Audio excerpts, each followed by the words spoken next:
All right, well, hello, seventh graders. We are continuing on here in chapter 2, and this is the second part of lesson 3 in chapter 2. And so we have a couple parts that we're going to look at today for the video for this lesson. Compare, use less than or greater than. Compare, use less than or greater than.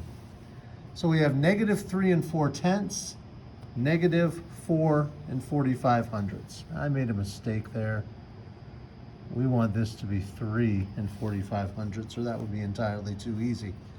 All right, so we're going to adjust that. Now, first of all, they're both negative.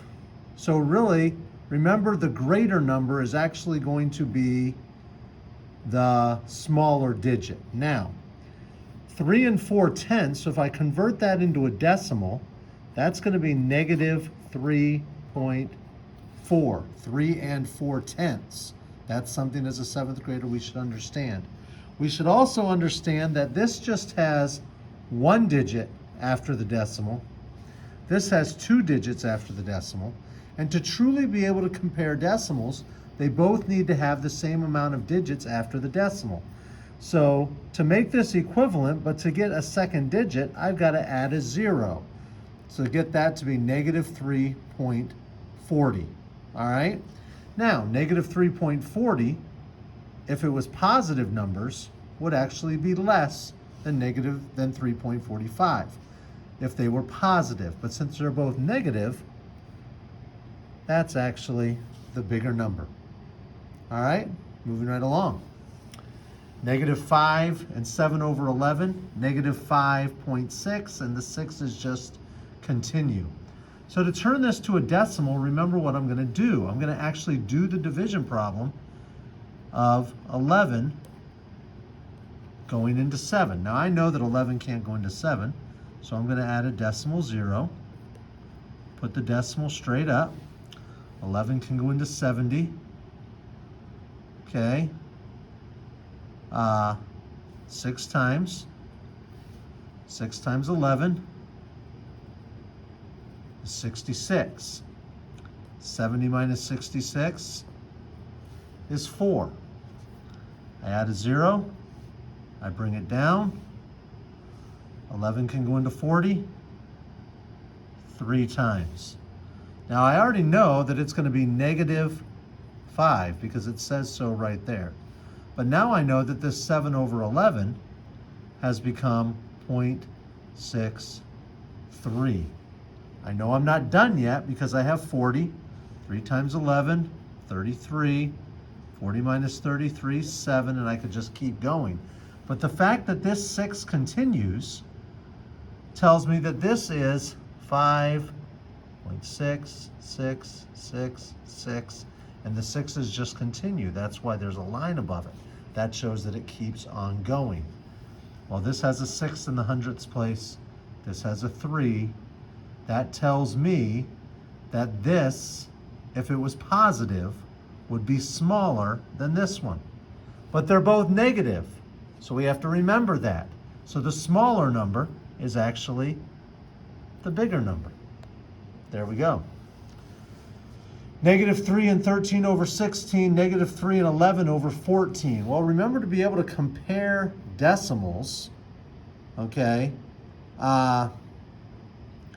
I need to essentially find a common denominator. And so what I'm going to do for finding a common denominator with 16 and 14 is I'm just going to multiply them both. I'm going to multiply them together. So I'm going to come over here and I'm going to do 16 times 14. 4 times 6 is 24. Put the 4 down, carry the 2. 4 times 1 is 4, plus 2 is 6. Put a 0 down. 1 times 6 is 6. 1 times 1 is 1. I add these together. 4 and nothing make 4. 6 and 6 make 12. Put the 2 down, carry the 1. 1 plus 1 is 2. I get 224. So this is going to become -3 and something over 224. This one's going to become -3 and something over 224. Now, What did I do to 16 to get 224? I multiplied it by 14. So I got to do 13 times 14. I got to do the same thing. So I come over here, 13 times 14. 4 times 3 is 12. Put the 2 down, carry the 1. 4 times 1 is 4. Plus 1 is 5. Put the 0 down. 1 times 3 is 3. 1 times 1 is 1. When I add those together, 2 and 0 is 2. 5 and 3 is 8. Nothing and 1 is 1. I get 182. Now here I got 3 and 11 over 14. What did I do to 14 to get 224? Well, I multiplied it by 16. So I'm going to do 14 times 16, which means that I need to do 11 times 16. 6 times 1 is 6. 6 times 1 is 6. Put the 0 down. 1 times 1 is 1. 1 times 1 is 1. 6 and nothing is 6. 6 and 1 is 7. Nothing and 1 is 1. I get 176. Once again, though, they're all negative numbers, which means that the actual smaller number, 176, is going to be the bigger number. All right, let's look at the second part. Order the numbers from least to greatest. Order the numbers from least to greatest. Well, -3/4, 2/3, -7 1/3, 1 2/10. We got to decide what we want to do. I think we're going to go ahead and turn the fractions into decimals. I think that's what we're going to go ahead and do. All right, so -3/4. We're going to take, we're actually going to do the problem here. 3 divided by 4. I can't take 4 into 3, so I add the 0.0. I put the decimal. 4 cannot go into 3, but 4 can go into 37 times. 7 times 4 is 28. 30 minus 28 is 2. I add the 0, drop it down. 4 can go into 20. 5 times, I get 0.75. All right? So this is going to be -0.75. 2/3. All right? Well, once again, I'm going to take 2. I'm going to divide it by 3. I can't take 3 into 2, so I add the 0.0. 3 can go into 20 6 times. 6 times 3 is 18. 20 minus 18 is 2. I put a 0. I bring it down. I can start to see what's going to happen. I'm going to keep getting 6's up here because 3 can go into 20 6 times. 6 times 3, 18. 20 minus 18 is 2. That's going to just keep happening. So I know that this is going to be a continuous 6. Now here we have 7 divided by 3. So if I come over here, 7 being divided by 3, I can take 3 into 7 twice. 2 times 3 is 6. 7 minus 6 is 1. I add a 0. I bring it down. 3 can go into 10. Put my decimal straight up 3 times.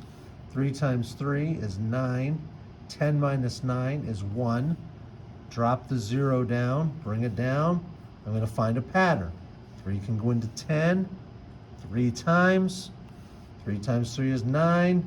10 minus 9 is 1.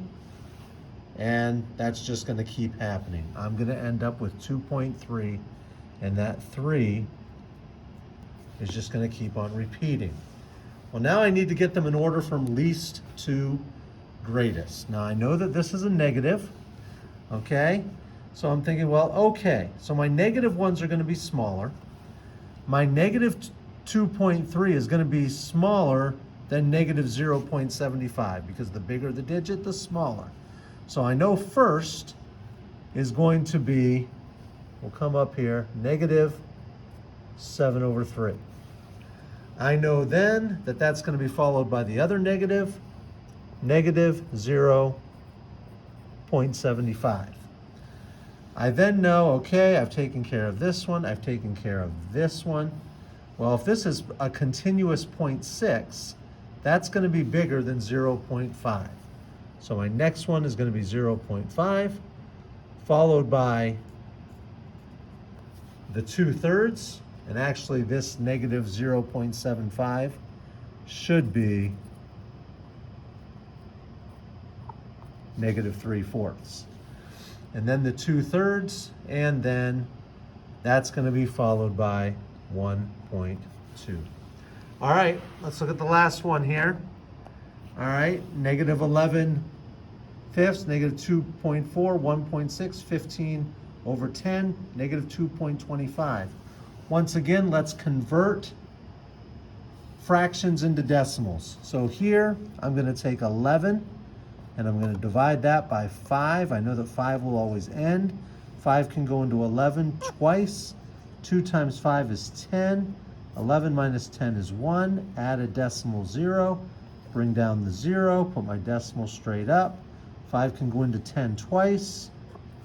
I get 2.2, but it's a negative 2 2/10. For 15 divided by 10, that should work out fairly quickly. 10 can go into 15 one time. 1 times 10 is 10. 15 minus 10 is 5. Can't have any left over, so I'm going to add the decimal 0. I'm going to drop the 0 down. I'm going to bring my decimal up. 10 can go into 50. 5 times, none left over. I end up with 1.5. Now to get them in order from least to greatest. Well, I know all the negative ones need to come first. And so here, there's 2 digits after the decimal. So since this one only has 1 digit after the decimal, we're going to go ahead and add a 0 so it's easy to see. And we're going to go ahead and add a 0 here so that it's easy to see. Negative 2.40 is going to be the smallest. So I'm going to start with negative 2.4. All right, and the idea is the zeros can continue. This 4, and then here I've got negative 2.25. So even though that says 2.25, and I go least to greatest, you might say, well, that's a bigger number, but remember it's negative.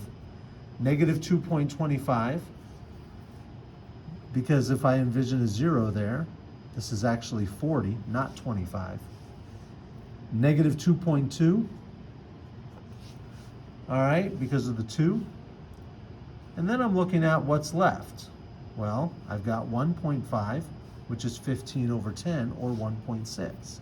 So that tells me that the next thing is going to be 15 over 10, and then the last one is going to be the 1 6/10. All right, we'll talk to you later, 7th grade. Bye.